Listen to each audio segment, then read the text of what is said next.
Sama untuk orang-orang yang penyakit kronik seperti darah tinggi, kencing manis, terus ada sakit lambung ataupun sakit-sakit autoimun, lansia yang kalau saya nggak salah baca sampai meninggal, Bu.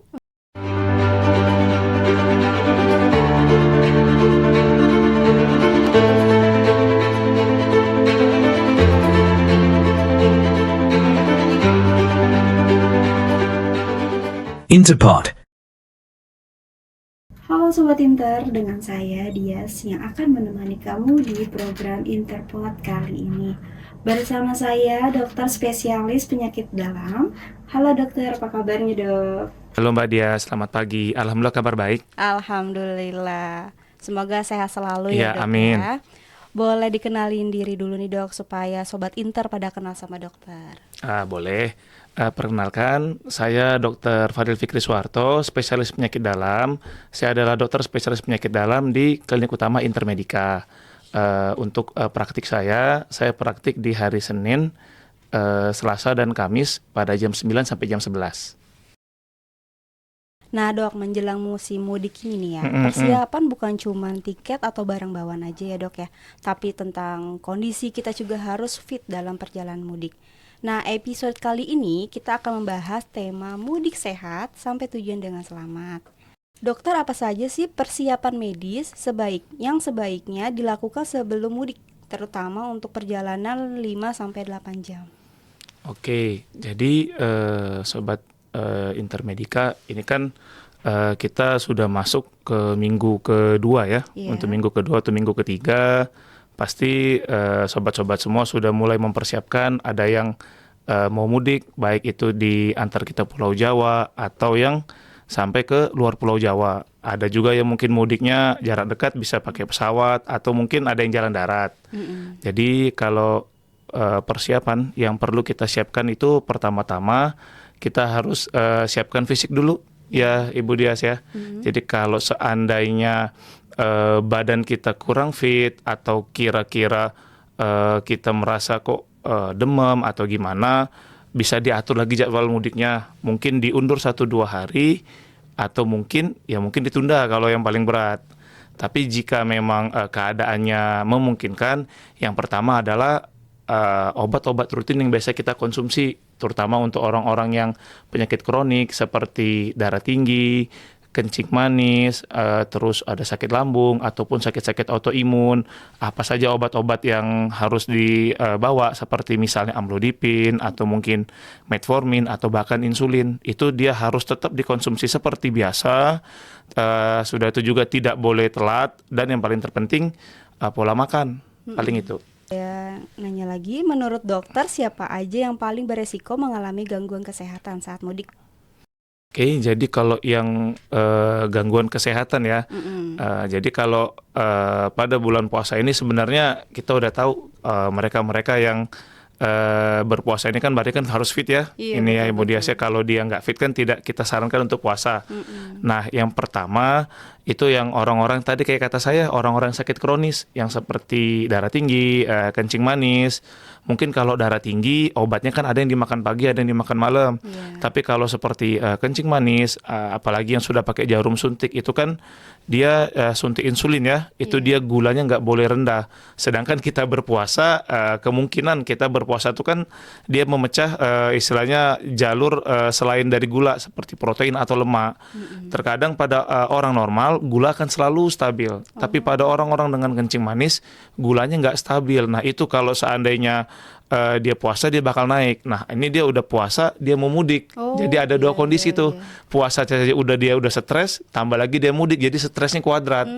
Jadi kalau dari saya, orang yang paling beresiko tuh orang-orang yang kencing manis. Harus bawa obat tertentu juga ya dok, Iya, jangan betul. sampai ketinggalan obatnya ya. Iya betul, jangan sampai ketinggalan. Oke. Kapan seseorang sebaiknya memeriksakan diri ke dokter sebelum berangkat mudik nih dok? Paling bagus kalau dari saya, paling enak nih kita kayak MCU deh. Kalau mau kerja kan tuh biasanya H-7 ya, ada betul. H-7, ada H-3. Kalau mereka yang memang jadwal kontrol ke polinya pas tuh, misalnya H-3 sebelum berangkat, mereka ini nggak apa-apa. Tapi kalau yang memang ibaratnya Oh enggak, nih apa namanya, belum jadwal kontrol, baiknya sih paling deket 3 hari deh minimal ya. Ya tadi kalau yang dia darah tinggi, dia tensi dulu berapa tensinya. Oh tensinya normal, tensinya bagus, atau malah-malah kerendahan gitu kan. Iya, iya. Atau kalau dia yang gula darah, cek dulu gulanya berapa. Jangan-jangan gulanya tinggi tuh. Kalau gula tinggi kan dokternya bisa tuh misalnya ngambil sikap, oh kita naikin ya Pak dosisnya. Oh kita tambah lagi misalnya ininya apa namanya pilnya atau obat-obat lainnya. Oh gitu ya Mm. dok ya, oke oke. Jadi harus benar-benar dipantau banget ya tentang Ya, kesehatan saat mudik ya dok ya. betul, betul banget Mbak. Karena kan kalau kita perjalanan kan kita nggak pernah tahu Mbak. Iya, Ya, iya. mungkin kalau dulu tarik kasus pernah denger ya Mbak yang kasus di tol Brebes ya. Kita Iya. kan itu cuman tol biasa ya ini sobat-sobat, tapi ternyata sampai saya lupa koreksi kalau salah sampai 30-40 jam itu dalam tol. Bahkan itu sempat jadi tragedi nasional. Kalau mungkin itu Brebes exit istilah kita Iya, kan. iya. Jadi berapa tuh yang masuk ambulan ya, berapa orang yang sampai ke dirawat di puskes, bahkan beberapa lansia yang kalau saya nggak salah baca sampai meninggal Bu. Itu karena itu dia dehidrasi, mungkin dia ada komorbid, ditambah lagi orang tua kan mudah lelah. Kalau lelahnya orang tua kan langsung drop, bukan kayak kita tuh. Nah udah, jadi kalau itu kombinasi semua, sedangkan itu tol nggak bisa gerak, ya udah jadi kayak kekunci Bu. Udah kan beberapa orang kalau saya nggak salah ya mati di tempat itu kalau nggak salah. Jadi perlu harus waspada banget Ya, ya betul, tentang betul. kondisi kesehatan saat mudik. Mm-mm. Nah, lalu dok, di mana sih sebaiknya kita beristirahat saat mudik perjalanan jauh?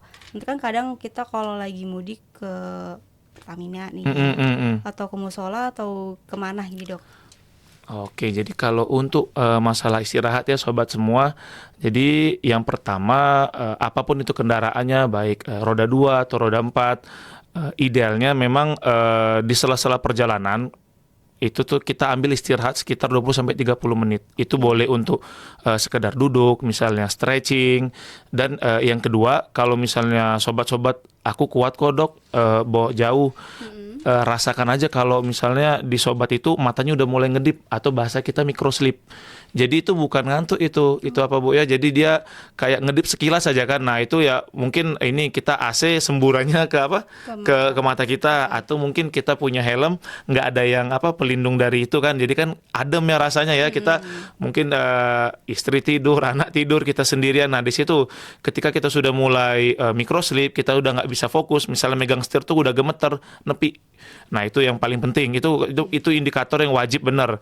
Sudah itu kalau yang ininya di mana sih? Ya kita cari aja rest area terdekat. Saya rasa kalau untuk pulau-pulau jauh udah banyak yang bagus ya Bu ya. Iya. Tiap berapa mungkin 50-60 kilometer tuh udah ada itu di rest area yang aman lah istilahnya, yang kayak mungkin ada yang pom bensin, atau mungkin kalau memang kita jalan ke dusun di rumah orang tua kita ya polsek terdekat deh yang aman istilahnya. Nggak apa-apa numpang istilahnya untuk matikan kendaraan biar nggak overheat juga, atau bapak ibu atau sobat intermedika juga minum atau cemilan, sudah tuh stretching minimal 20-30 menit, udah ke kamar kecil juga udah ngerasa badan agak enakan, ya udah lanjut lagi perjalanan. Oh ya, jadi jangan dipaksain dalam Iya betul, perjalanan. Itu betul, sangat betul. bahaya banget ya dok. Bahaya sekali. Oke, ini terakhir nih dok, ada pertanyaan ya. Mengapa perjalanan mudik jarak jauh bisa memicu gangguan kesehatan seperti dehidrasi, hipertensi, dan gangguan lambung dok? Nah, ini menarik ini pertanyaannya. Ya, jadi gini sobat intermedika, mudahnya ketika kita perjalanan itu kan membutuhkan konsentrasi. Kita akan melakukan pekerjaan repetisi atau ulangan yang diulang selama berjam-jam, seperti kayak duduk lama, nyetir lama, membonceng lama. Betul. Itu satu. Yang kedua, dari aktivitas itu pasti kalau kita biasa nih kan kita habis puasa atau sedang puasa, yang notabene kita akan sangat meminimalisasi minum. Mungkin berangkatnya H-3 Lebaran ya kali ya Bu ya. Jadi kan sahur tuh. Nah, itu pasti udah apa ya, sahur juga mungkin makan gak makan ya. Wah, ini mau perjalanan jauh nih kan, takutnya mindset kita orang Indonesia, aku mau bawa mobil jauh-jauh, minum dikit aja biar nggak banyak kencing. Sebenarnya jangan. Oh iya, iya. AC dingin. AC dingin itu akan bikin kulit kering. Kulit kering otomatis tubuh akan mengkompensasi di apa istilahnya, dia akan meningkatkan pembakaran agar apa ya istilahnya ya, biar suhu di dalam badan tuh stabil, karena kan kita nggak boleh, kita kan ini apa, nggak boleh kedinginan ya. Nah di situ kan otomatis dia akan ambil saripati makanan, cadangan makanan, termasuklah air yang kita minum. Nah dari air yang kita minum itu kan kayak contohnya kita punya apa namanya, punya tetmon atau punya tangki gitu kan, punya tangki air cuman kapasitas diisi 5 liter, sedangkan kita ngeluarinnya 1 liter per jam atau 1,5 deh, nanti di jam ketiga kan habis. Nah sedangkan kalau kita lagi kayak gini, kita misal hari biasa kita langsung minum nih kalau haus ya Bu ya, langsung minum. Nah tapi kalau puasa kan kita minum cuma di sahur, itu pun nggak akan banyak. Nah, sedangkan ini udah sahur, udah puasa, udah tuh ditambah lagi dia bawa kendaraan, otomatis pembakaran tadi lebih dari 1 liter, mungkin 2-3 liter per jam. Sedangkan dia cuma nyetok 5 liter. Jadi itu pasti pertama akan dehidrasi. Yang kedua akan hipertensi, itu jelas sekali Bu. Bukan berarti kita mudik hipertensi, enggak. Maksudnya kita mudik itu pasti kan ngelihat mobil banyak, sudah itu kendaraan banyak, baru pergi sebentar, ada yang ketinggalan. Belum lagi macet. Ya macetnya ya, itu ya ngelihat ya Allah gitu kan. Udah stres otomatis hormon kortisol naik tuh. Kortisol naik, kita akan tinggi tensi. Yang ketiga masalah lambung, itu benar banget. Nggak jauh-jauh dari si kortisol tadi, karena kita stres kan kortisol naik, tensi naik, produksi asam lambung.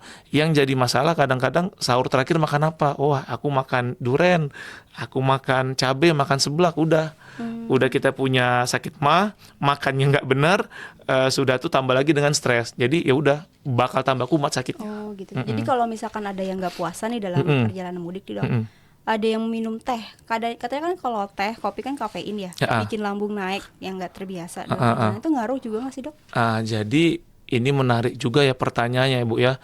Kalau kita bicara masalah kopi, sebenarnya ada banyak jenis Bu. Jadi itu ada dokter bukan ini ahli kopi ya kan, ada lagi tuh sekolahnya tuh. Tapi ada yang bilang dia ada Arabica, ada Robusta, ada macam-macam deh, ada jenis kopi-kopi daerah. Tapi mungkin kebanyakan yang kopi pahit kali ya. Mungkin kalau yang kopi yang kita minum itu mungkin bukan yang apa ya, kopi yang pekat itu apa tuh namanya, espresso kali ya kalau nggak salah. Itu yang pekat. Mungkin kalau kita minum kopi yang notabene udah diencerin, udah banyak gulanya, mungkin aman.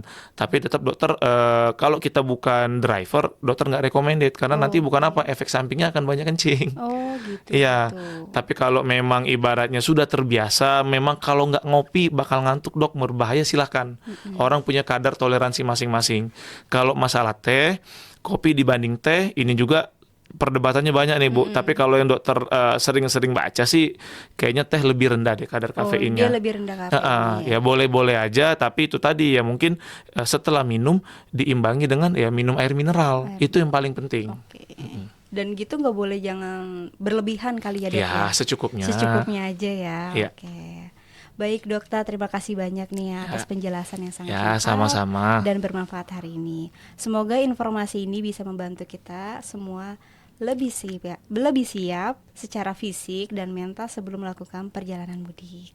Sobat Inter, ingat ya, mudik bukan cuma untuk sampai tujuan aja ya, tapi kesehatan kita juga harus dilihat agar tubuh tetap prima dan selamat sampai tujuan. Pantau terus sosial media Klinik Utama Intermedika. Saya Dias. Saya Dr. Fadel. Terima kasih. Dadah. Dadah.